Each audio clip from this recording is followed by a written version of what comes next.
رسميا موعد قرعة بطولات إفريقيا للأندية ومشوار جديد للقلعة البيضاء. الاتحاد الإفريقي لكرة القدم استقر على موعد قرعة الأدوار التمهيدية من بطولات الأندية الإفريقية للموسم القادم. بيأتي هذا في ظل مشاركة الأهلي وبيراميدز في دوري الأبطال، وبالإضافة لمشاركة الزمالك وفيوتشر في البطولة الكونفدرالية. الاتحاد الافريقي لكرة القدم استقر على اقامة موعد قرعة بطولة افريقيا للاندية او بطولات افريقيا للاندية يوم 25 يوليو الحالي، يعني يوم الثلاث القادم. القرعة سوف تكون في تمام الساعة 2 ظهرا في مقر الاتحاد الافريقي لكرة القدم في القاهرة.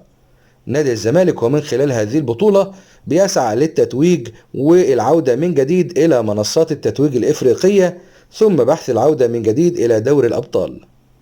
نادي الزمالك بيستعد حاليا لمنافسات البطولة العربية للأندية خلال هذا الشهر في المملكة العربية السعودية، واللي هيبدأها نادي الزمالك بمباراة الاتحاد المنستيري التونسي يوم 28 يوليو الجاري.